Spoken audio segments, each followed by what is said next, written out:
Para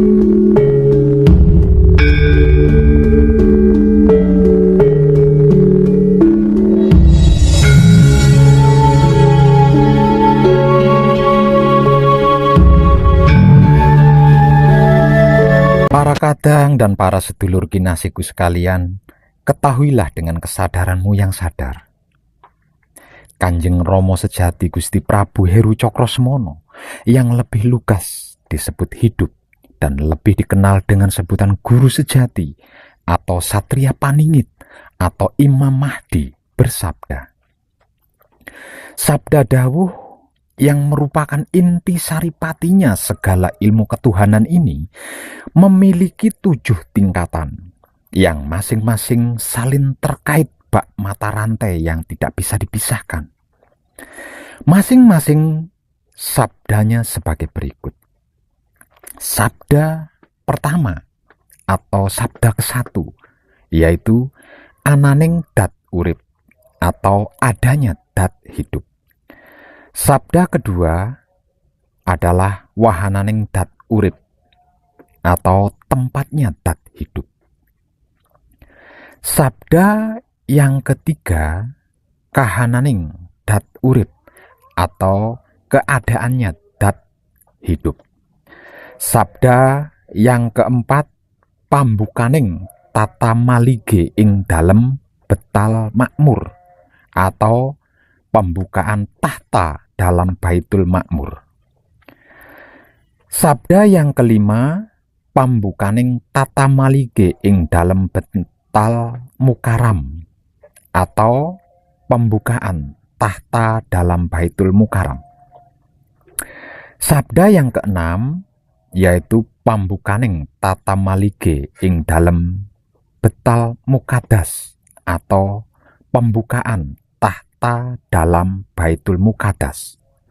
Sedangkan sabda yang ketujuh yaitu sabda yang penutup adalah panetep santosaning iman atau penetapan kekuatannya iman. Sabda yang pertama atau sabda ke-1 ananing dat urip atau adanya dat hidup. Sejatine ora ana apa-apa awit duk masih awang uwung durung ana sawiji-wiji kang ana dingin ingsun sejatine kang maha suci anglimputi ing sifat ingsun anartani ing asmaningsun amratandani ing apngal ingsun. Artinya, sesungguhnya tidak ada apa-apa. Ketika masih sunyi, hampa, belum ada suatu apapun. Yang paling awal ada adalah aku, hidup, atau urip. Sesungguhnya yang maha suci meliputi sifatku, menyertai namaku, menandakan perbuatanku. Maksud dari sabda hidup atau Kanjeng Rama Sejati Gusti Prabu Heru Cokrosemono ini menjelaskan, bahkan menunjukkan kepada kita bahwa pada mulanya alam semesta ini tidak ada. Semuanya masih sunyi, hampa, tidak ada apa-apapun. Yang paling dahulu ada adalah aku, hidup atau urip. Jadi tidak ada sesuatu pun yang mendahului adanya aku, hidup, atau urip. Dalam ajaran agama, khususnya Islam, hal ini dibahasakan sebagai bahwa Allah itu bersifat qidam, dahulu, tidak ada yang mendahului. Dan aku, Allah, adalah sumber dari segala sesuatu. Sabda kedua, wahananing dat urip atau tempatnya dat hidup. Sejatine ingsun dat kang amurba amisesa kang kuasa anitahake sawiji-wiji. Dadi sanalika sampurna saka kodrat ingsun.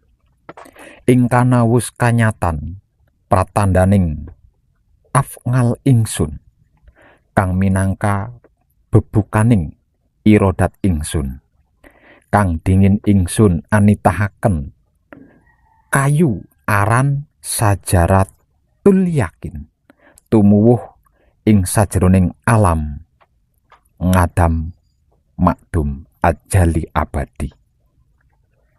Nuli cahya aran Nur Muhammad, nuli kaca aran Mirhatul Kayai, nuli nyawa aran roh ilapi, nuli damar aran kandil, nuli sesoca aran darah, nuli dinding jalal aran kijab, iku kang minangka warnaning kalarat ingsun.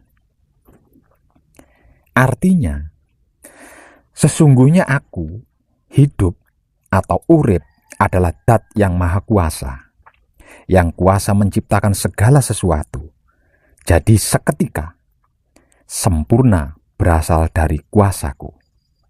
Di situ telah nyata tanda perbuatanku, yang sebagai pembuka kehendakku yang pertama, aku, hidup atau urip, menciptakan kayu bernama Sajaratul Yakin, tumbuh di dalam alam yang sejak zaman azali, zaman dahulu maksudnya, dan kekal adanya. Kemudian cahaya bernama Nur Muhammad. Berikutnya kaca bernama Mir'atul Hayai. Selanjutnya nyawa bernama Roh Idofi. Lalu lentera bernama Kandil. Lalu permata bernama Darah. Lalu dinding pembatas bernama Hijab. Itu sebagai tempat kekuasaanku. Maksud dari sabda hidup atau Kanjeng Rama Sejati Gusti Prabu Heru Cokrosemono ini menjelaskan, bahkan menunjukkan kepada kita bahwa aku, hidup atau urip, merupakan Dat yang maha kuasa, yang kuasa menciptakan segala sesuatu hanya dengan satu sabda saja, yaitu kun, maka seketika jadi fayakun. Semua ciptaannya sempurna sebagai pertanda perbuatan af'alku. Pertama diciptakan adalah pohon bernama Sajaratul Yakin atau Sajaratul Kaun. Maksudnya pohon kejadian yang merupakan awal dan asal mula penciptaan. Kedua diciptakan cahaya yang diberi nama Nur Muhammad. Nur Muhammad ini merupakan bibit alam semesta. Nur Muhammad yang dimaksud di sini adalah bukan sebagai cahaya dari Muhammad, nabinya orang Islam, bukan. Melainkan secara bahasa berarti cahaya yang terpuji. Sehingga dapat dikatakan semua ciptaan pasti berasal dari Nur Muhammad ini. Maksudnya mengandung Nur Muhammad. Hal itu pula yang mengisyaratkan adanya pemahaman bahwa dalam tingkatan tertentu kebenaran hanyalah satu. Adanya ajaran-ajaran yang berbeda setelah mencapai tahap tertentu ternyata itu sama belaka karena bersumber dari cahaya yang terpuji, cahaya kebenaran, yaitu Nur Muhammad.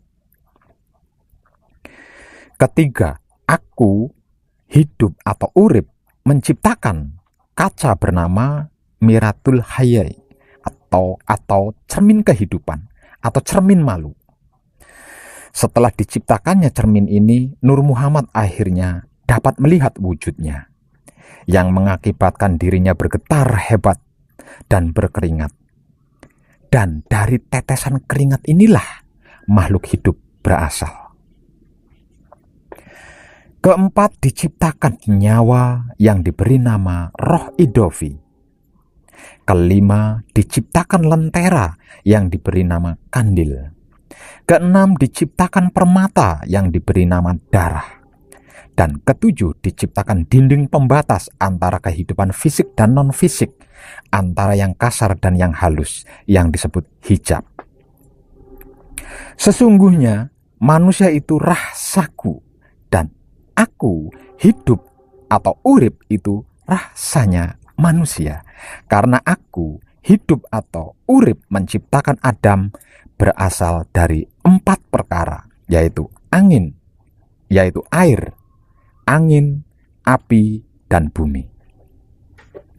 Itu sebagai perwujudan sifatku. Di sana aku hidup atau urip tempatkan 5 perkara, yaitu nur, rasa, roh, nafsu, dan budi. Itulah sebagai perwujudan wajahku yang maha suci.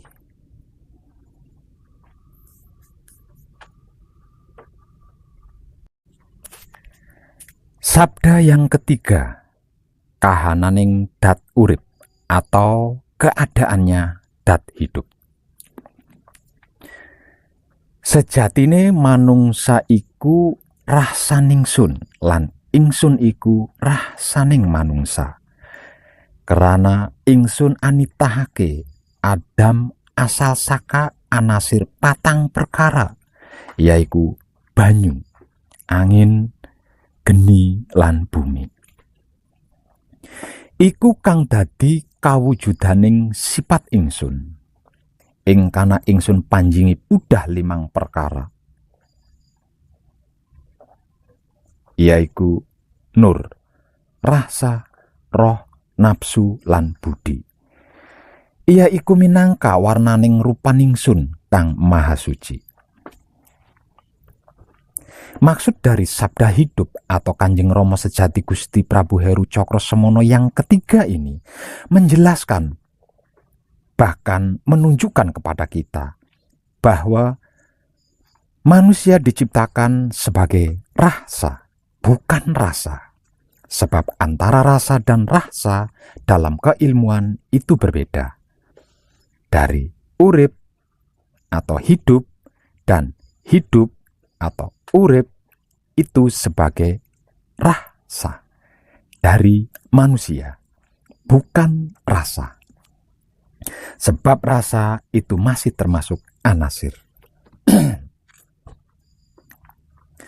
Yang dimaksud rasa adalah bahwa hidup atau urip menciptakan manusia menurut gambarannya atau menurut citranya. Dan manusia diciptakan dari 4 unsur yang merupakan gambaran sifatnya, yaitu air, angin, api, dan bumi. Air dalam tubuh kita menjadikan 4 elemen roh, yaitu roh hewani, roh nabati, roh robani, dan roh nurani. Roh hewani menumbuhkan kekuatan badan. Roh nabati menumbuhkan rambut, kuku, dan menghidupkan budi. Roh robani menumbuhkan rasa. Roh nurani menumbuhkan cahaya. Angin dalam tubuh kita terwujud dalam 4 hal, yaitu napas, tanapas, anapas, dan nupus.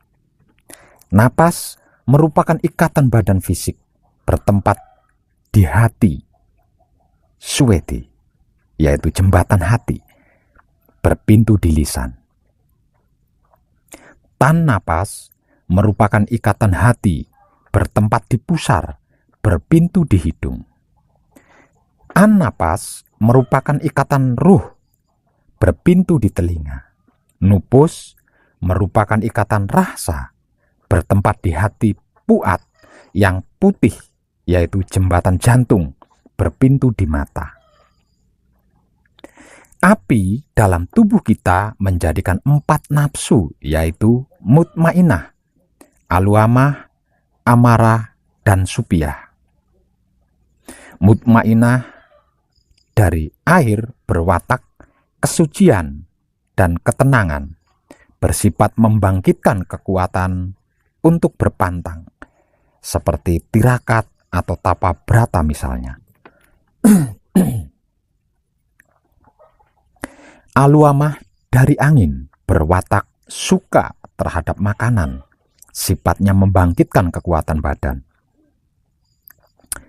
Amarah dari api berwatak suka marah, emosi, sifatnya membangkitkan kekuatan, kehendak atau karep. Supiah dari bumi berwatak keinginan, keterpesonaan, keinginan memiliki, bersifat membangkitkan kekuatan pikir berupa akal. Bumi dalam tubuh kita berwujud pada hal-hal yang bersifat kedagingan. Dan kedagingan ini dibagi menjadi dua hal, yaitu yang merupakan unsur dari Bapa berupa tulang, otot, kulit, dan otak, dan unsur dari Ibu berupa daging, darah, sungsum, dan jeroan. Setelah 4 unsur alam terbentuk dalam tubuh manusia, kemudian aku, hidup atau urip, menempatkan pula 5 hal dat hamba sebagai gambaran wajahnya, yaitu nur, rahsa, roh, nafsu, dan budi. Nur merupakan terangnya cahaya. Jika mewakili dat maha suci dapat menerangi lahir batin. Rahsa, jika mewakili dat yang maha suci dapat menumbuhkan daya ketentraman lahir dan batin.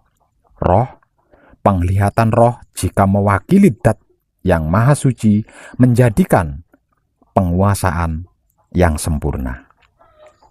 Nafsu, kekuatan nafsu jika mewakili dat yang maha suci menumbuhkan kekuatan kehendak yang sentosa. Sedangkan budi, penciptaan budi jika mewakili dat yang maha suci dapat menumbuhkan daya cipta yang sentosa. Oleh karena itulah dikatakan bahwa sesungguhnya manusia itu mempunyai sifat-sifat Tuhan dan juga mempunyai kesucian wajah Tuhan. Jadi, mustahil jikalau sampai tidak menyukai kebaikan dan keindahan serta kebenaran. Hanya saja mungkin karena sifat-sifat itu masih terselimuti ego, pamrih, arogan, dan noda-noda hati yang lainnya, sehingga belum bisa menyukai kebaikan dan keindahan serta kebenaran, apalagi melakukannya.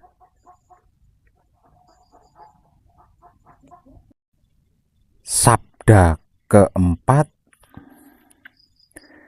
pambukaning tata malige ing dalem betal makmur, atau pembukaan tahta dalam Baitul Makmur. Sejatine ingsun anata malige ana sajroning betal makmur, iku omah anggoning para meyan ingsun, jumeneng ana sirahe Adam, kang ana sajroning sirah iku dimak, yaiku utek, kang ana antaraning utek iku manik, sajroning manik iku budi, sajroning budi iku nafsu,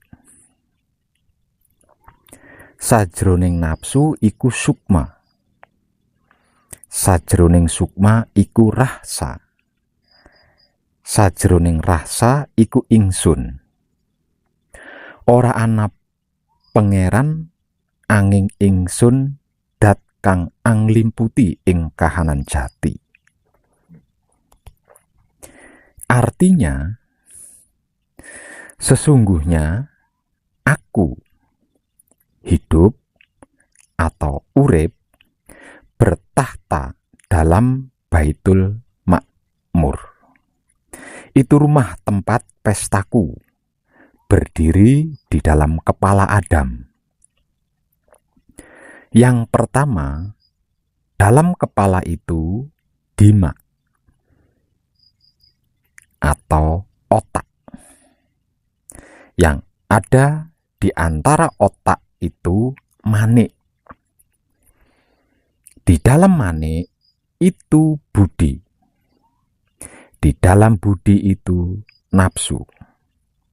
Di dalam nafsu itu sukma. Di dalam sukma itu rasa. Dan di dalam rasa itu aku, yaitu hidup atau urip. Tidak ada Tuhan selain hanya aku, hidup atau urip, dat yang meliputi keberadaan yang sesungguhnya. Sabda hidup atau Kanjeng Rama Sejati Gusti Prabu Heru Cakrasmana yang keempat ini menyatakan bahwa hidup atau urip bertahta atau bersinggasana di dalam Baitul Makmur yang berada di dalam kepala manusia. Yang dimaksud dengan Baitul Makmur adalah cakra mahkota yang ada di puncak kepala atau ubun-ubun.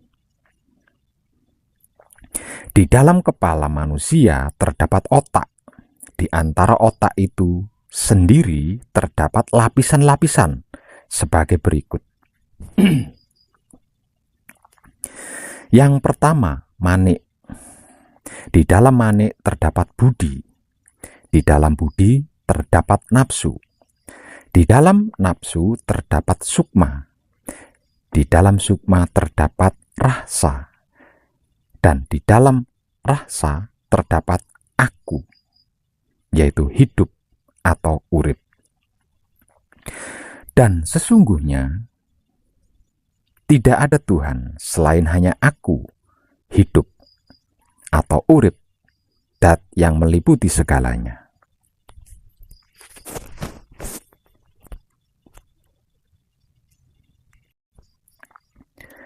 Sabda yang kelima yaitu pambukaning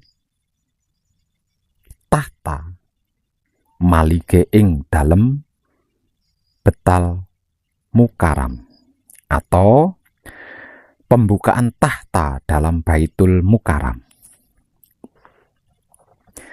Sejatine ingsun anata malige sajroning betal mukaram iku omah enggoning larangan ningsun jumeneng ana ing dadane Adam.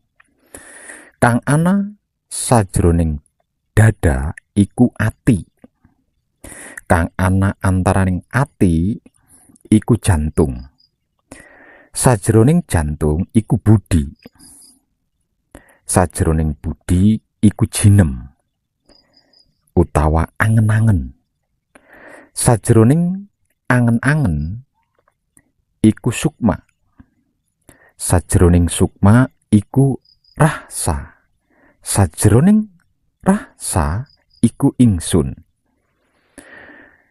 Ora ana pangeran angin ingsun dat kang anglimputi ing kahanan jati.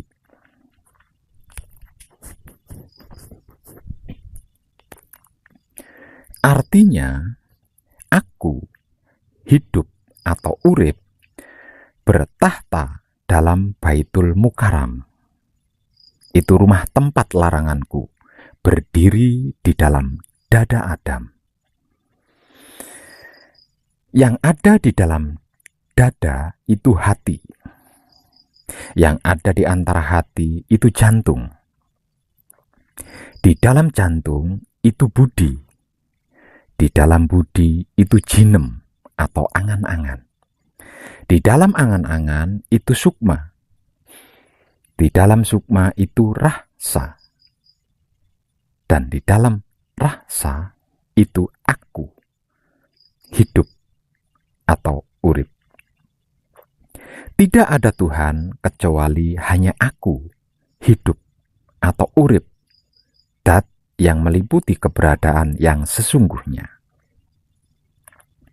Sabda hidup atau Kanjeng Rama Sejati Gusti Prabu Heru Cokrosemono yang ini menyatakan, bahkan menegaskan kepada kita bahwa dirinya bertahta di Baitul Muharram yang menjadi tempat larangan berada di dalam dada manusia. Maksudnya adalah cakra jantung. Disebutkan bahwa di dalam dada manusia itu terdapat susunan sebagai berikut. Pertama, hati atau kalbu. Di antara hati terdapat jantung. Di dalam jantung ada budi. Di dalam budi ada angan-angan. Di dalam angan-angan ada sukma. Di dalam sukma ada rahsa. Dan di dalam rahsa ada aku, hidup atau urip. Jantung yang terdapat di antara hati yang dimaksud di sini adalah bukanlah liver atau hati secara fisik, melainkan hati secara maknawi. Karena pada diri manusia ada terdapat lebih dari satu hati. Yang menurut keilmuan spiritual ada yang namanya hati puat, hati suwedi, dan lain-lain. Berulang kali ditegaskan bahwa tidak ada Tuhan selain aku, hidup atau urip, dat yang meliputi keberadaan sesungguhnya atau kahanan jati. Mengapa hidup atau Kanjeng Rama Sejati Gusti Prabu Heru Cokrosemono perlu menegaskan kalimat tersebut hingga berulang-ulang kali? Karena untuk menghindari salah pengertian bagi mereka yang telah mencapai pencerahan tingkat tinggi, agar supaya tidak sampai karena merasa bahwa aku, Allah, hidup atau urip, bertahta di kepala dan di dalam diri manusia, lalu mengaku dirinya sebagai Tuhan. Jikalau itu yang terjadi, maka sungguh manusia tersebut telah tersesat jauh. Sabda yang keenam adalah pambukaning tahta malige ing dalem, betal mukadas atau pembukaan tahta dalam Baitul Muqaddas. Dan mohon dimaafkan, berhubung wejangan yang keenam ini merupakan wejangan intisari, penentu wejangan saripatinya, yang harus disampaikan secara langsung, tidak bisa melalui media perantara apapun, maka di bagian ini saya blokir. Sabda yang ketujuh yaitu panetep santosaning iman atau penetapan kekuatannya iman. Ingsun anak seni satuhune ora ana pangeran angin ingsun, lan anak seni ingsun satuhune Muhammad iku utusan ingsun. Artinya aku, hidup atau urip, menyaksikan bahwa sesungguhnya tidak ada Tuhan kecuali hanya aku, hidup atau urip. Dan aku, hidup atau urip, menyaksikan sesungguhnya Muhammad itu adalah utusanku.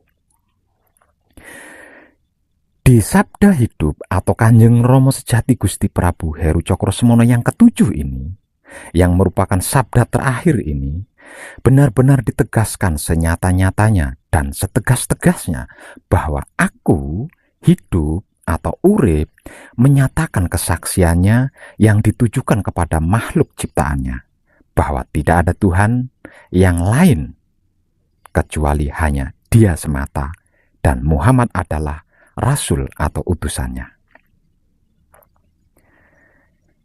Ingsun anekseni ing dat ingsun dhewe, satuhune ora ana pangeran anging ingsun, lan anekseni ingsun satuhune Muhammad iku utusan ingsun.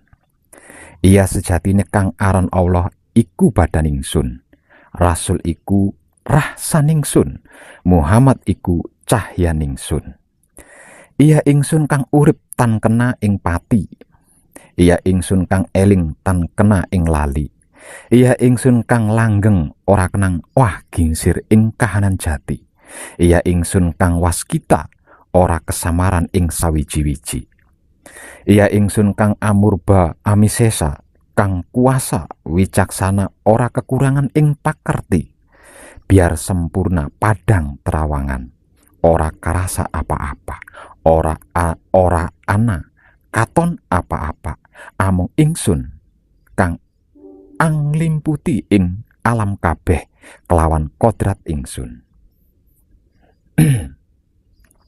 Artinya, aku menyaksikan pada datku sendiri, sesungguhnya tidak ada Tuhan kecuali aku, dan menyaksikan aku sesungguhnya Muhammad itu utusanku. Sesungguhnya yang bernama Allah itu badanku, Rasul itu rahsaku, Muhammad itu cahayaku. Akulah yang hidup, tidak bisa mati. Akulah yang ingat, tidak bisa lupa. Akulah yang kekal, tidak bisa berubah dalam keberadaan yang sesungguhnya. Akulah waskita, tidak tersamar pada sesuatu apapun. Akulah yang berkuasa, berkehendak, yang kuasa bijaksana, tidak kurang dalam tindakan, terang sempurna, jelas terlihat, tidak terasa apapun, tidak kelihatan apapun, kecuali hanya aku yang meliputi alam semua dengan kuasa kodratku.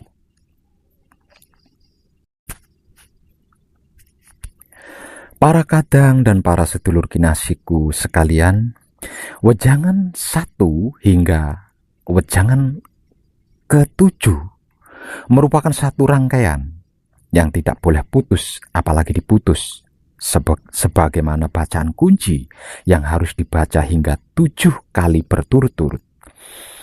Sebab karena jikalau sampai terputus, maka pemahamannya pun akan terputus pula. Bacalah artikel ini atau simaklah video ini hingga berulang-ulang kali sampai benar-benar meresap masuk ke dalam kalbu, relung hati yang paling dalam.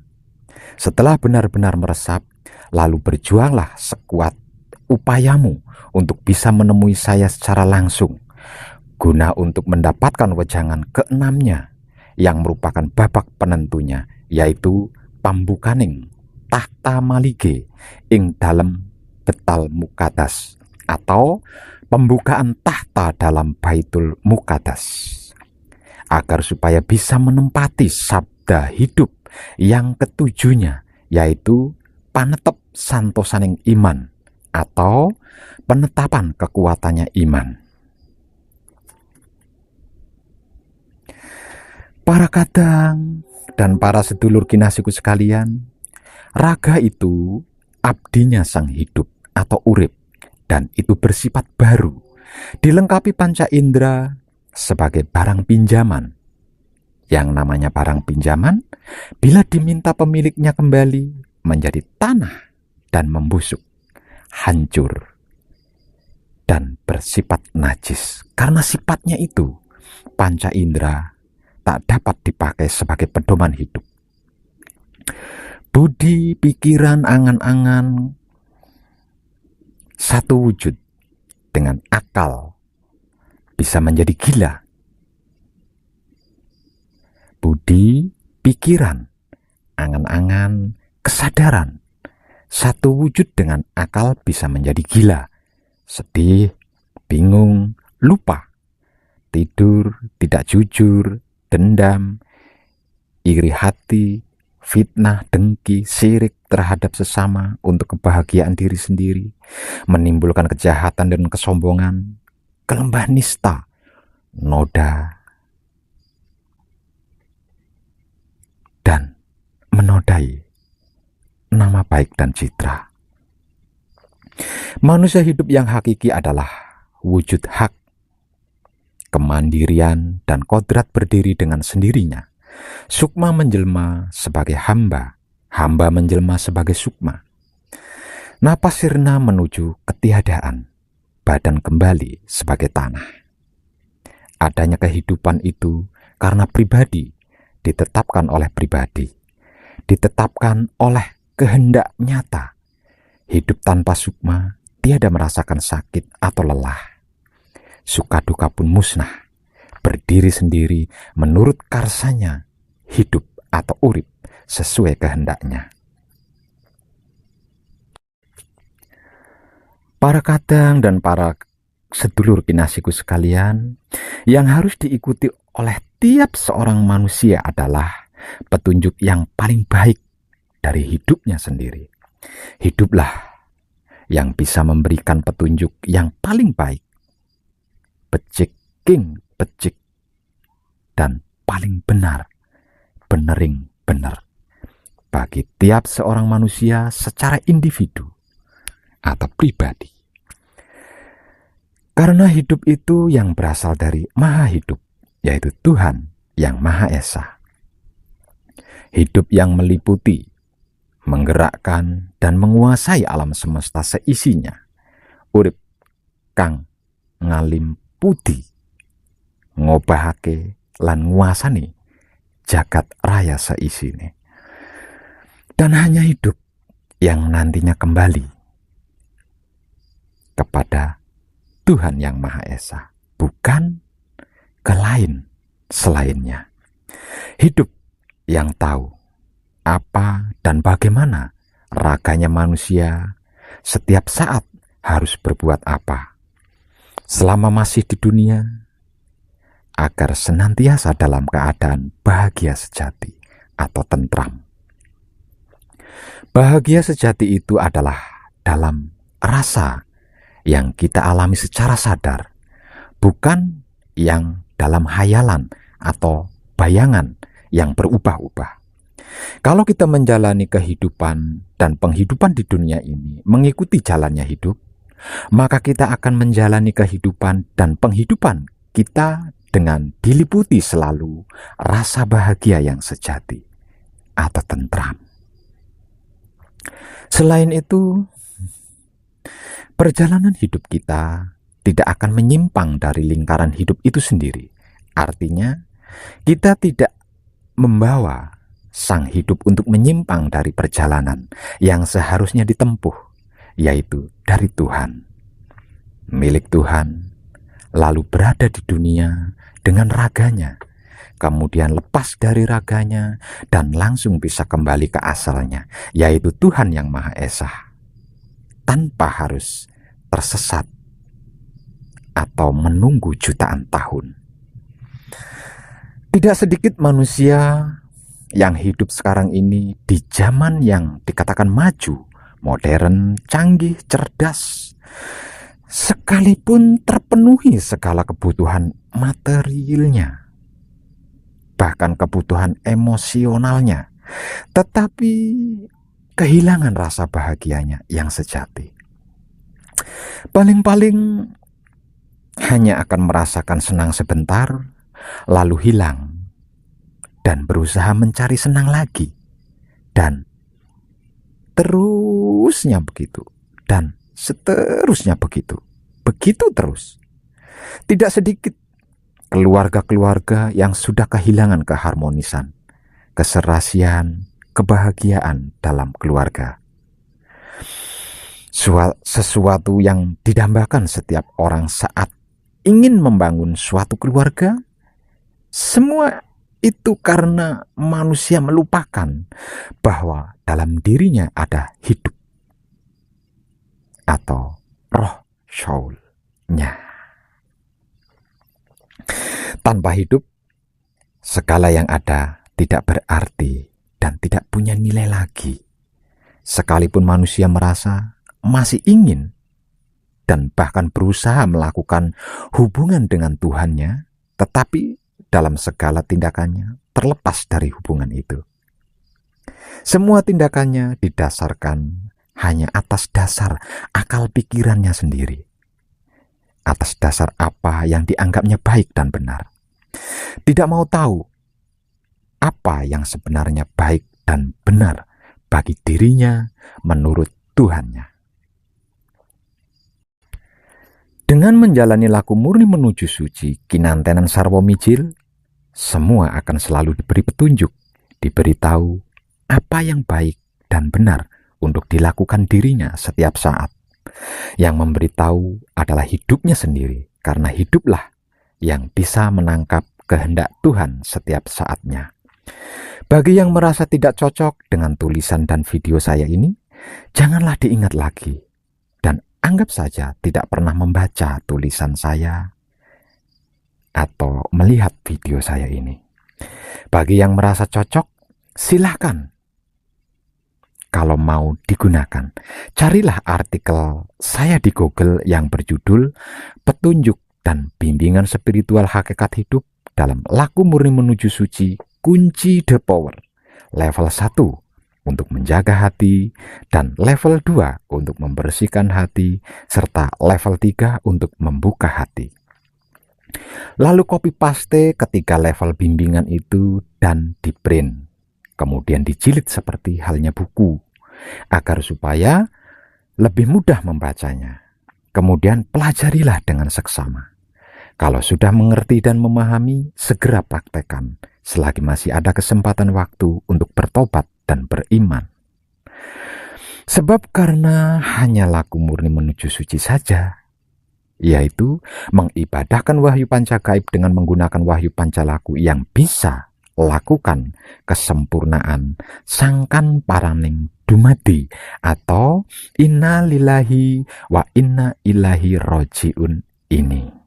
Dan laku murni menuju suci memiliki 3 tahap atau level yang masing-masing level 1 untuk menjaga hati, level 2 untuk membersihkan hati, dan level 3 untuk membuka hati. Dan ketiganya harus dilalui terlebih dahulu sebelum masuk ke 7 wejangan ini. Salam setuhan penuh cinta kasih sayang dari dalam lubuk hati saya, Wong Edan Bagu yang paling dalam. Selamat, selamat, selamat, rahayu, rahayu, rahayu. Damai, damai, damai, tentram. Saya Wong Edan Bagu ngaturaken sugeng rahayu lir ing sambikala amanggih yuwana pinayungan mring ingkang maha suci Basuki Yuwono Teguh Rahayu. Selamat. Berkah selalu untuk semuanya tanpa terkecuali, terutama para sedulur, khususnya para kadang konto dan kanti anom saya yang senantiasa direstui yang dat maha suci hidup. Om Santi, Santi, Santi, Om. Wassalamualaikum warahmatullahi wabarakatuh. Terima kasih, terima kasih, terima kasih, terima kasih. Dan I love you full dari saya untuk panjenengan semuanya tanpa terkecuali.